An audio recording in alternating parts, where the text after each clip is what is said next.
Bueno, ahí empezó a grabar.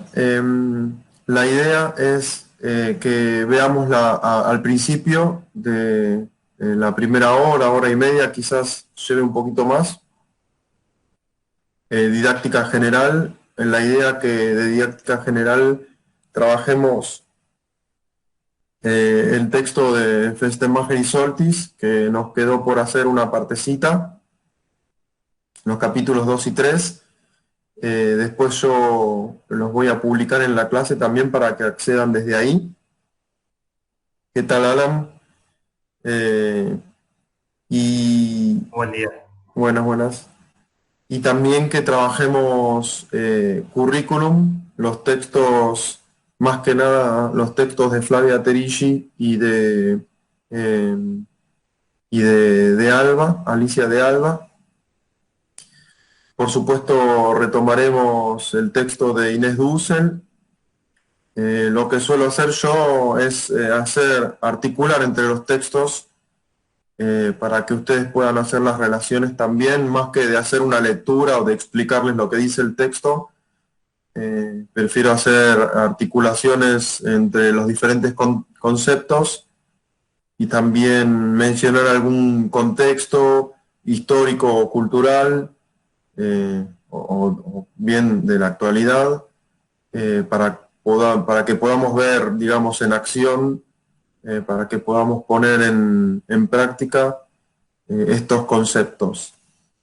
Entendemos en principio, bueno, que como todo constructo teórico, como toda disciplina, la didáctica toma y construye teoría a partir de lo que sucede en la realidad, ¿no? Como veníamos diciendo desde el principio, tiene dos objetos de estudio iniciales, centrales, que es la enseñanza, y nosotros los trabajamos en la unidad 1, y por otro lado es el currículum, que nosotros lo trabajamos en la unidad 2.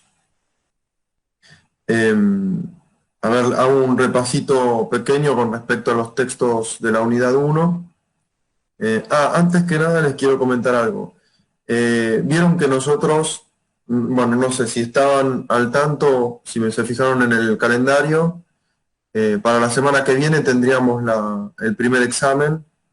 Yo les propongo que lo pasemos un viernes, que lo atrasemos un viernes, no sé qué les parece. La razón es que en principio nosotros estaríamos terminando de trabajar todos los contenidos hoy que entrarían en este primer examen, centrándonos esta clase en currículum. Entonces la semana que viene la tenemos como de repaso. Eh, Profe, perdón, una sí, pregunta. sí, Ángel. ¿Un viernes? ¿Un viernes o No, incluso? un lunes tendríamos el Ya examen. tenía razón. Ok. No, ¿Sería porque el 12? dijo un viernes. Dije viernes, Sí. me confundí. Lo que pasa es que tengo clases el viernes y como en este curso soy suplente, la estoy supliendo a la que es rectora ahora del Lenguas, Patricia Altamiranda, me confundo, así que ustedes corríjanme, pero todo lo que nosotros hacemos, las hacemos los lunes, ¿sí? Entonces, el lunes 12 es feriado, Lili. A ver. Sí, está marcado en rojo por lo menos. Claro, porque es el día de Diversidad cultural. la diversidad cultural. Bueno.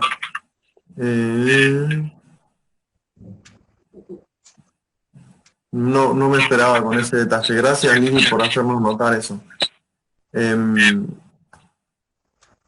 Bueno, entonces, ¿qué les parece? ¿Lo hacemos?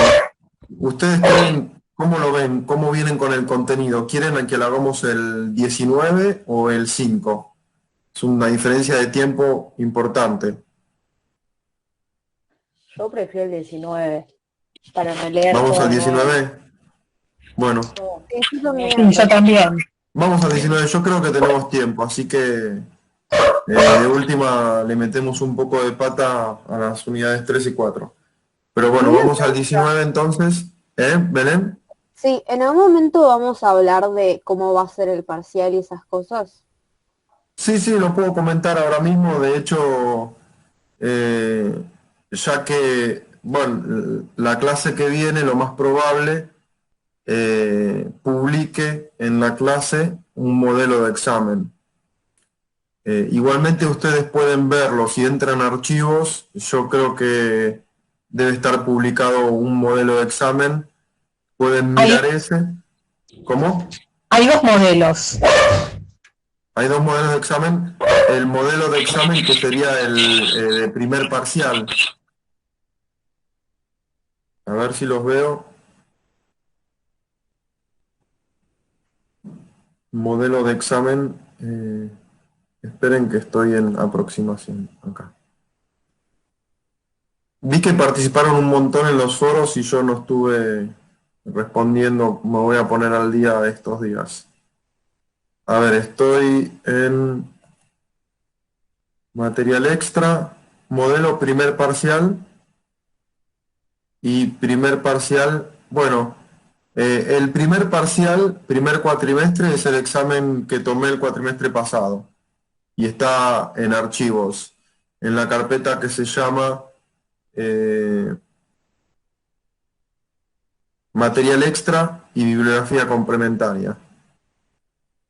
Ahí tienen el primer parcial que tomé el cuatrimestre pasado y un modelo de examen de primer parcial. Bueno, yo todos los cuatrimestres los cambio, digamos la consigna cambio, ¿no? Pero el criterio es básicamente siempre el mismo, en el sentido de que lo que busco en los exámenes es que ustedes puedan poner en juego los conceptos, puedan articular con ellos entre sí y también puedan articular con alguna consigna que tenga que ver con la realidad, por ejemplo. Vamos a dar ejemplos ahora cuando empiece a hablar. No sé si lo habrán notado, pero en las clases grabadas también suelo mencionar alguna situación, algún contexto histórico particular y hacer una lectura desde el concepto que nos propone la didáctica. El examen, este primer examen tratará como de representar la presencialidad de la mejor manera. En principio, este examen es individual, los otros lo podrán hacer de a parejas, y yo les voy a enviar las consignas del examen en el horario de la cursada. En este caso tenemos... yo tengo un problema con los lunes. ¿Qué es? ¿A las 8:30? ¿O a qué hora arranca a qué hora se anotaron para este? A las De 8:30, ¿no? 8:30 a 11:50. 2 horas. Bueno, ese sería aproximadamente el horario o el tiempo que tienen. Yo les envío a las 8:30 el examen, las consignas, y ustedes me la devuelven completo, resuelto, en el horario que terminaría la cursada. A ver, yo soy súper flexible con respecto a esto, no soy rígido con respecto a los tiempos, así que si les tomo un poquito más de tiempo, no hay ningún problema. Una hora más, de última me avisan, no estoy llegando para terminar, y bueno, y en una hora y media me envían el examen completo, ¿sí? Ese sería el criterio y ese sería de alguna manera la lógica.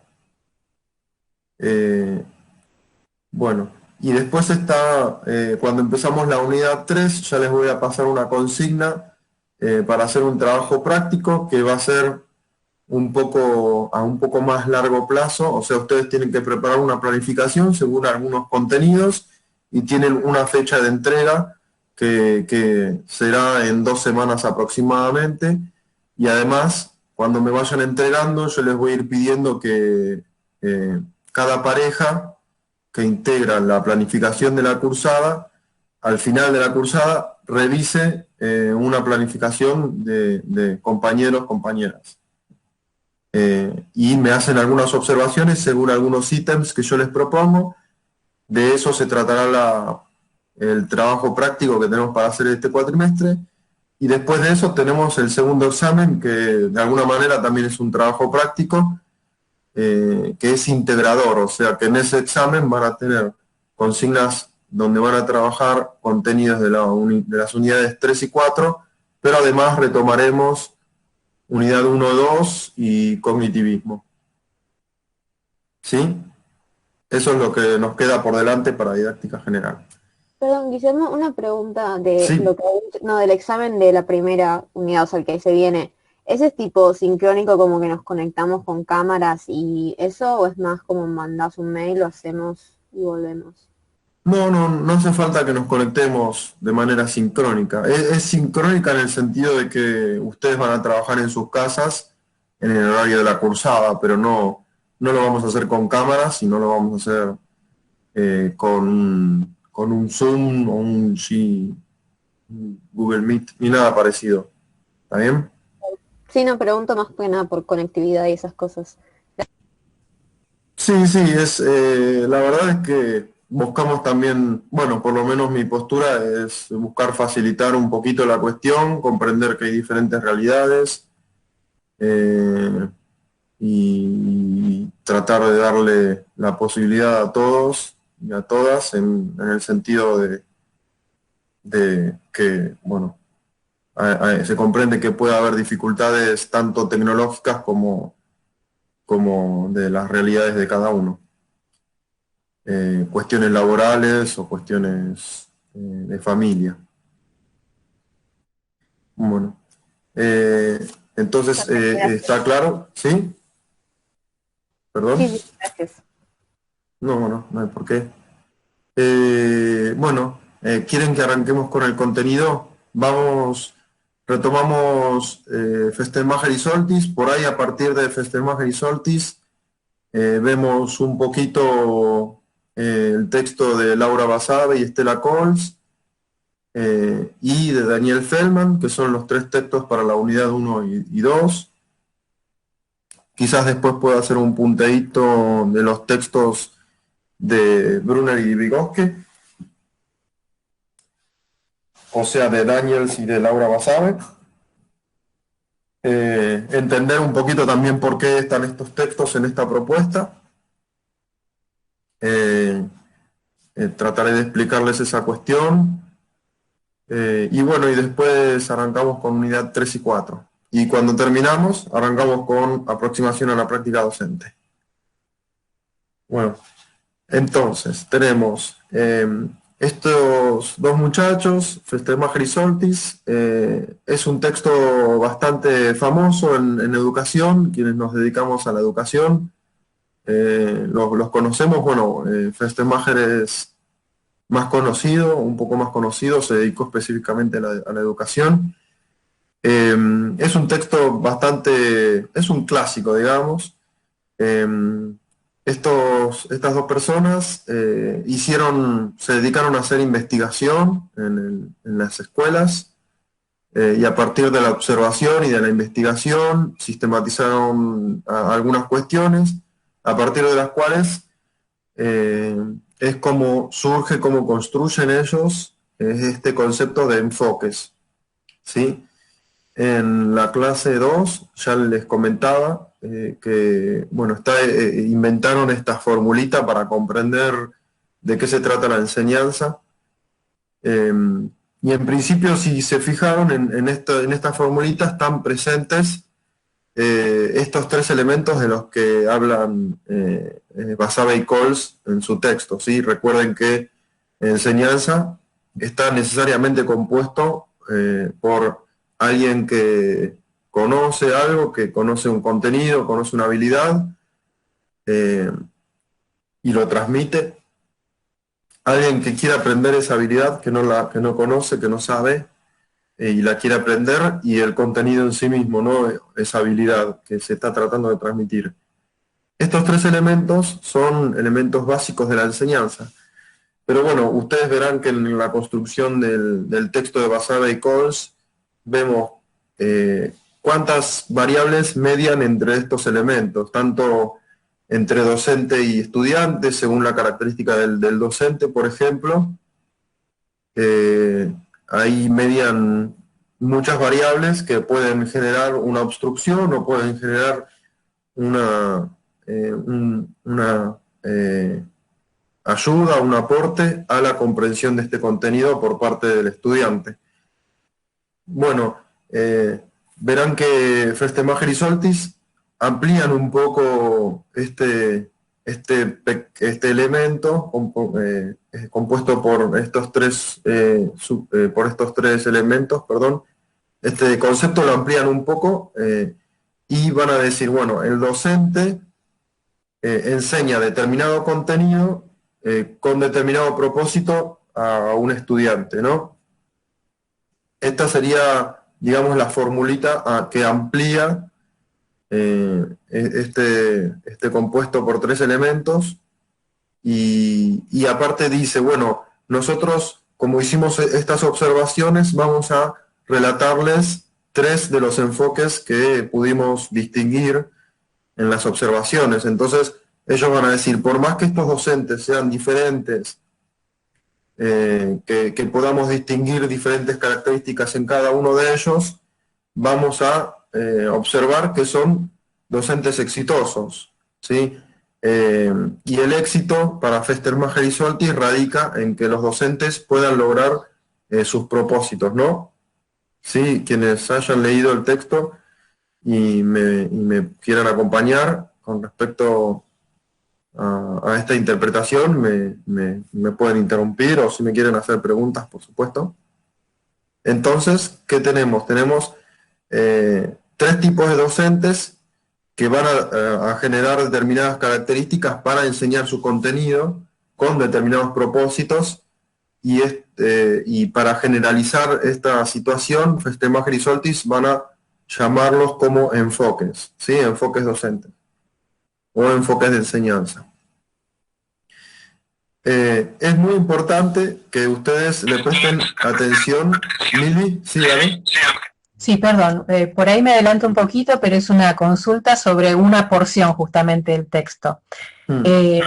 Festemacher y Soltis plantean, digamos, lo que serían tipos puros de enfoques de enseñanza, pero en algún punto es como si ellos mismos dijeran, bueno, son tipos puros, esto nunca se va a dar así, en la realidad siempre va a estar un poquito mezclado, pero después proponen, no, en realidad son enfoques incompatibles y ustedes en la práctica nunca pueden llegar a hacer algo que tomen préstamo lo del otro. ¿Qué sucede con este planteo así como está formulado? Uno después termina teniendo que casi repetir como loro, tratando de encuadrarse en alguna de los enfoques porque está de moda, porque queda mejor decir que uno adhiere a uno u otro enfoque, cuando en la realidad son prácticas que están imbricadas, están mezcladas. El éxito en el que se apoyan estos autores para decir, bueno, los docentes lograron su objetivo, tiene que ver también con el recorte que ellos hicieron para obtener esos tipos puros de enfoque. Si yo pongo a un docente de matemática, que habitualmente se dice, bueno, la matemática es árida, es más difícil verle el costado humanista y liberador, pero a lo mejor en una escuela técnica o en el primer año de ingeniería o en el CBC, un docente de matemática está formando de modo humanista o de modo liberador a un futuro ingeniero. Y en cambio, un docente de literatura que pareciera, según ese ejemplo que dan los autores, como casi como Los Escritores de la Libertad, que es una película. Sí. Si la docente de literatura con alumnos desfavorecidos de secundario, a los cuales les da la oportunidad de expresarse a través de las letras, bueno, parece fabuloso, pero en la práctica a veces también terminan siendo más conductistas, si se quiere, o más eficientistas que el de matemática. Entonces, digamos, mi pregunta pasa por ¿hasta qué punto los autores son conscientes de la implicancia de lanzar? Bueno, estos son tipos puros, pero ojo, miren, no los mezclen, son incompatibles.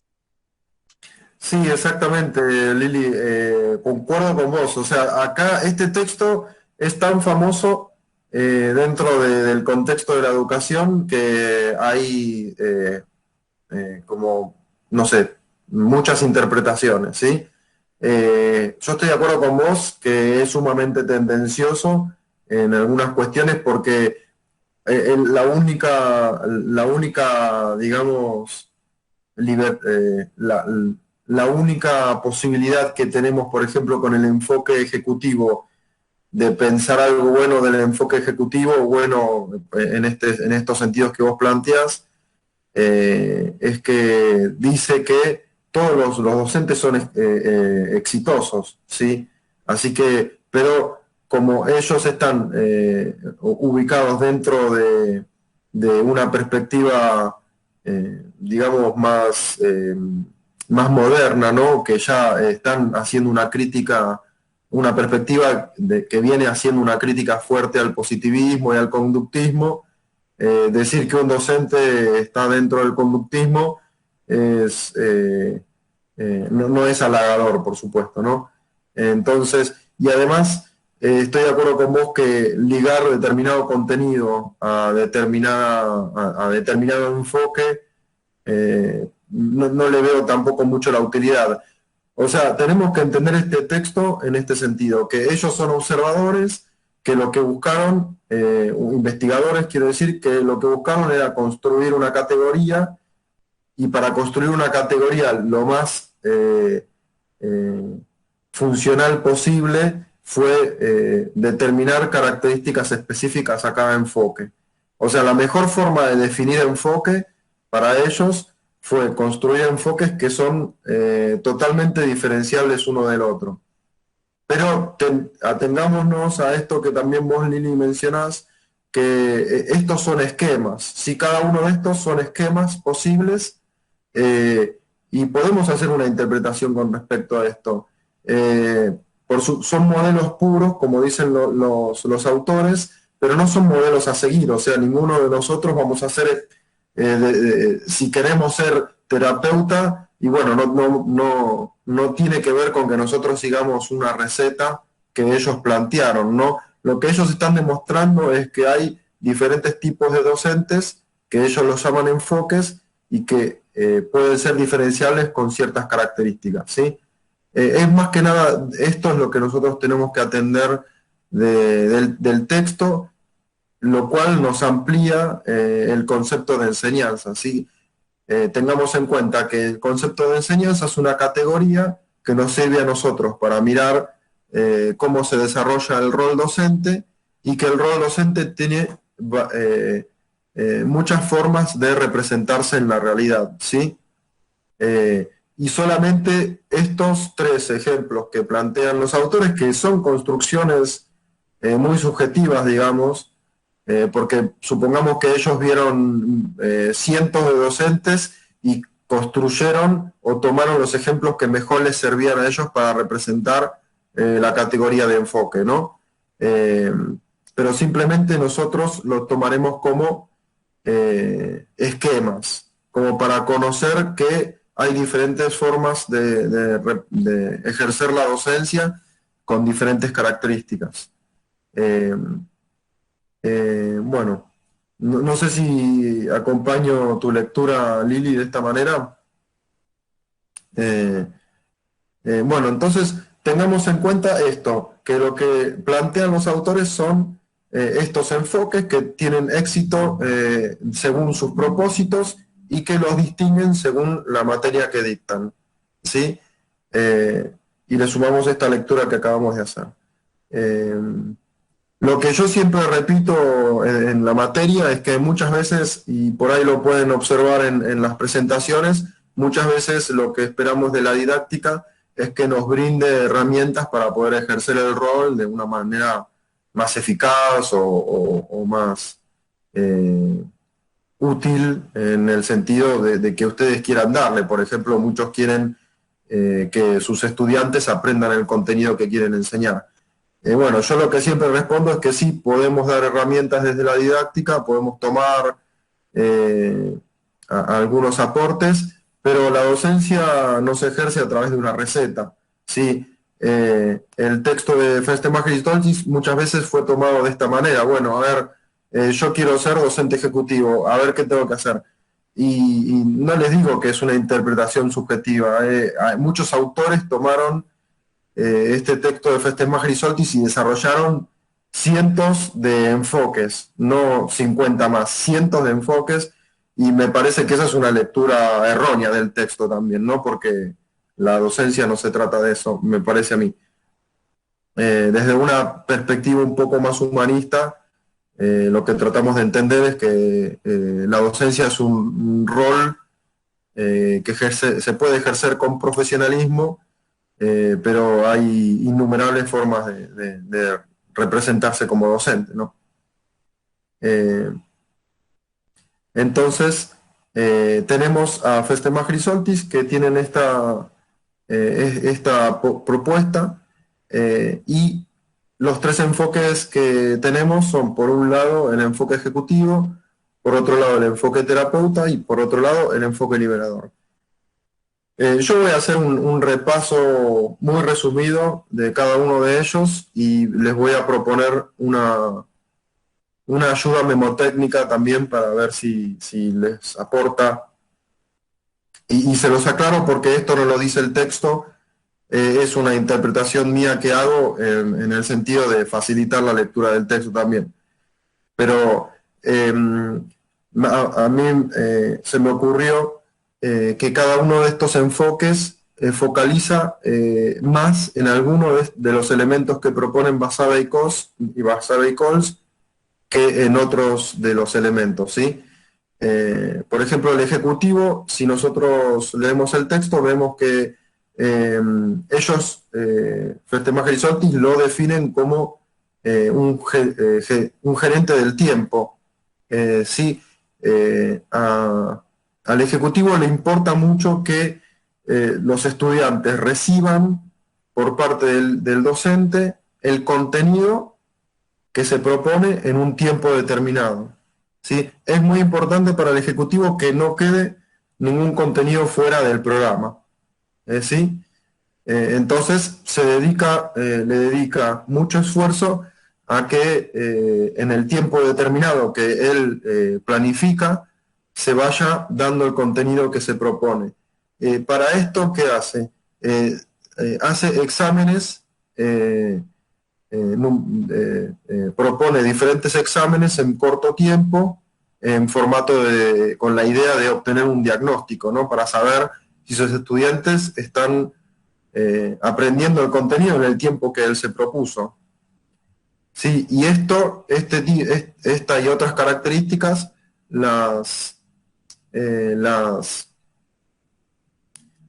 ¿cómo es? Pero estaba leyendo a ver si había algún mensaje nuevo, ya está. Las relacionan con la perspectiva conductista, ¿sí? El conductismo, recuerden que es una corriente filosófica de pensamiento que proviene del positivismo y se dedicó a estudiar el aprendizaje, ¿no? Cómo los seres humanos aprendemos o cómo los sujetos aprenden en general. De hecho, el conductismo es famoso por haber hecho varios experimentos en otros animales, como los perros, como las ranas, como las palomas, con el caso de Skinner en Norteamérica, y trasladaron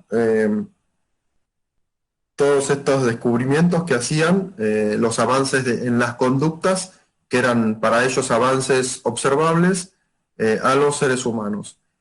Entonces tenían una mirada con respecto a la mente que era como una caja negra, no se podía estudiar lo que sucedía ahí adentro, pero bueno, después vinieron otras corrientes de pensamiento dentro de la psicología que propusieron cuestiones diferentes, por ejemplo, el cognitivismo, por ejemplo, el psicoanálisis, ¿no? Que empezaron a hablar de otras cuestiones, no solamente de la cuestión conductual.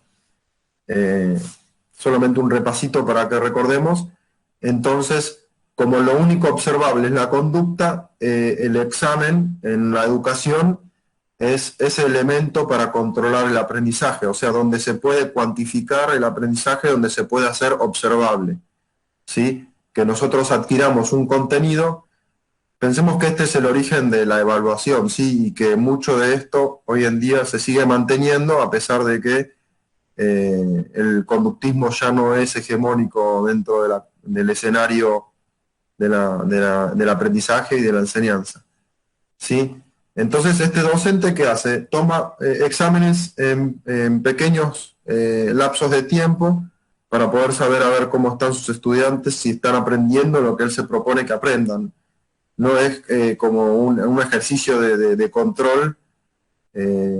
Entonces, de esta manera, el docente puede modificar ciertas prácticas para facilitar el acceso a su contenido. ¿Sí se comprende esto? ¿Vamos bien? Bien. Ahora les pregunto a ustedes, ¿cuál de los elementos que plantea Basabe y Coles creen que este docente en cuál está focalizando? ¿Sí? ¿En su rol como docente, en el rol del estudiante o en el contenido? A ver qué se les ocurre. En el contenido. El contenido. Ah, bien, bueno. Sí, estamos de acuerdo. Recuerden que esto es una lectura que estamos haciendo, ¿sí? Particular, no las dice, no dice, no van a encontrar en ningún lugar en el texto de Felstemar y Soltis esta caracterización. Entonces podemos hacer esta lectura de que, claro, este docente ejecutivo centraliza mucho de sus esfuerzos en el contenido, o sea, él quiere que ese contenido sea aprendido por el estudiante. Bueno, después tenemos el docente terapeuta.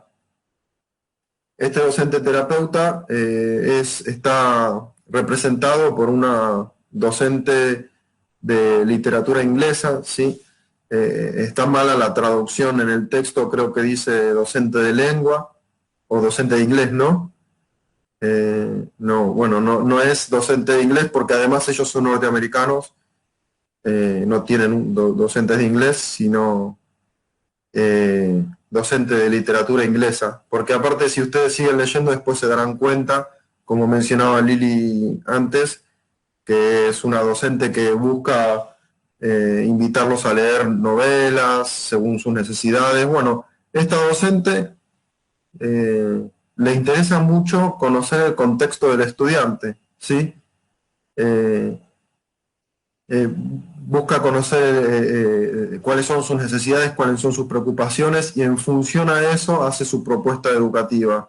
O sea, ella lo que busca hacer es que las novelas o las propuestas de lectura les sirvan a sus estudiantes para mirar sus realidades, para modificar sus propias realidades o para verlas de diferentes maneras, ¿no?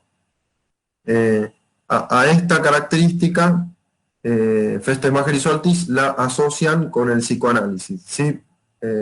Porque, bueno, el psicoanálisis, de alguna manera, uno de los propósitos del psicoanálisis es tratar de resolver algunas cuestiones del pasado de las personas, ¿no? Buscando, reconstruyendo sus historias. Entonces, esta docente trata de utilizar ese conocimiento, o sea, esos datos que obtiene de sus estudiantes en favor de facilitar el contenido que tiene para enseñar. ¿Sí? De alguna manera esto lo hacemos todos y en educación le solemos llamar adecuación del contenido o transposición didáctica, ¿sí? Según el autor que tengamos para leer. En el texto de Daniel Feldman nos van a leer un poquito cuando Daniel Feldman al final del capítulo menciona que tratando de rebatir estos dos mitos que menciona, recuerdan que tienen que ver, que está hablando de que uno de los mitos es que las disciplinas a enseñar contienen ya lo necesario para ser transmitidas y por otro lado que los docentes carismáticos son los que pueden enseñar. Bueno, él para rebatir estos dos mitos menciona que una de las características de los docentes es conocer la simbología digamos, el lenguaje que utilizan los estudiantes para poder adaptar el lenguaje de la disciplina a el lenguaje familiar de los estudiantes, ¿no? Allí está planteada esta idea de adecuar el contenido. Sí, el contenido de las disciplinas tienen un lenguaje particular, construyen un uso de las palabras que se ajusta a sus necesidades, y muchas veces ese lenguaje no tiene que ver con el lenguaje de uso cotidiano, ¿sí?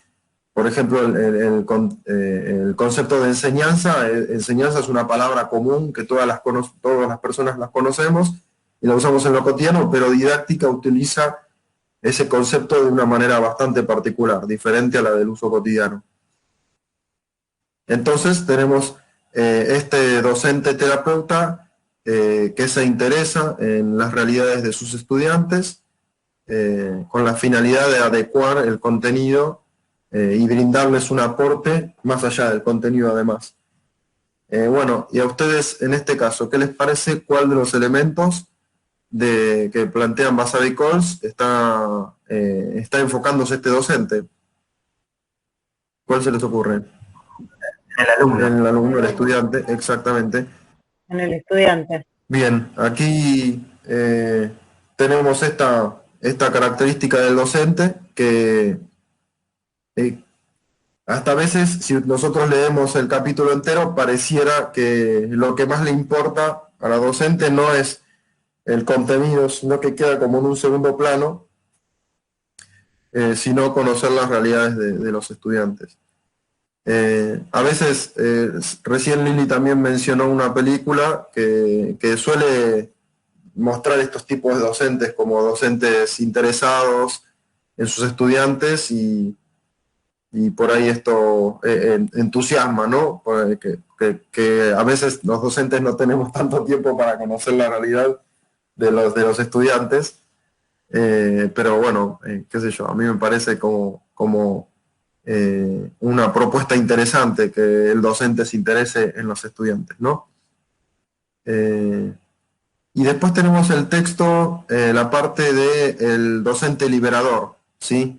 Dentro de este docente liberador vamos a encontrar una definición de otro docente más, pero ese otro docente, ese otro enfoque, no lo vamos a tener en cuenta para esta parte de la materia. Lo aclaro de entrada, si empiezan a leer eso, si lo quieren leer, por supuesto que no está de más, pero por lo menos para que concentren su atención en lo que implica ser un docente liberador. Entonces, el docente liberador, tenemos un docente de historia que es además historiador y pertenece o se siente perteneciente a una corriente de pensamiento dentro de la historia, que es la corriente crítica, digamos, del pensamiento, ¿no? Como tener una lectura crítica dentro de la historia. Para hacer un paneo sencillo, quizás también interesante, y lo podemos adaptar también a esta materia. Entendemos que, bueno, la ciencia tiene un grado de neutralidad que no tiene otro formato de construcción de la teoría, ¿no? Trata de destacarse de la cuestión de la creencia o de la opinión, construyendo su saber o su teoría de forma organizada y sistematizada, ¿sí? Y además consensuar dentro de esa, digamos, de ese grupo de personas, qué teoría es la hegemónica, digamos, ¿no? Aquí podemos hacer una lectura con respecto a la lucha del poder, no desde el saber. Y bueno, las teorías críticas buscaron, digamos, en diferentes corrientes, tratar de descubrir algunas cuestiones que se daban por sabidas o por hegemónicas. Y bueno, en la historiografía escrita, bueno, es bastante conocida la frase de que la historia la construyen los vencedores. La mirada crítica de la historia tiende a mirar, a desidealizar a algunos lugares de la historia que no se suelen trabajar, ¿no? Como tratar de desnaturalizar algunas miradas. Quizás me detengo un poquito con respecto a esto porque en la educación es importante tener en cuenta también que cuando vamos a hablar del texto de Alba, hago la nota para que lo recuerden, veremos que